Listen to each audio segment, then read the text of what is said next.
Hello guys, wala tayong load ngayon guys. Kasi dalawa lang kami tapos medyo malakas. Kaya hindi muna kami nag-load. Pero meron ako ipapakita sa inyo guys na medyo nakaka-inspire. Ayan. Ito guys oh, fishbowl. Masarap yan. Sino mahilig sa fishbowl dyan? Shout out. Sino mahilig sa fishbowl? Oh. Ay si Kuya mahilig sa fishbowl kasi kumukuha ng fishbowl.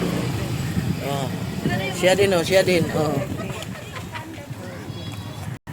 Pero guys, ang mas nakakamangha guys, papakita ko sa inyo kung sino yung nakaka-inspire. Si ate guys oh, siya yung nakaka-inspire guys. Kasi nag-aaral yan, pagkatapos niyang mag-aral, magluluto siya ng fishbowl. Ayan, ang galing niya ate oh. Oh, habang naghihintay ako ng fishbowl ko guys, ayan. Oh, nahihiya si ate pero okay lang. Sige lang te. Shout out sa San Pascual. Ayun oh. Na-inspire lang ako sa kanya guys, kaya ako nag-video. Anong baby ang maharang? Yun lang yun. Sana lahat ng kabataan maasahan sa magulang. Yung mga anak ko ganun din, tumutulong din sa amin sa tindahan. Tumutulong din.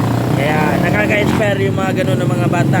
Hindi lahat ng mga bata ibabad lang sa cellphone, sa mga gadget, kundi meron ding mga bata na maasahan ng magulang tulad sa anak ko at tulad kay ate.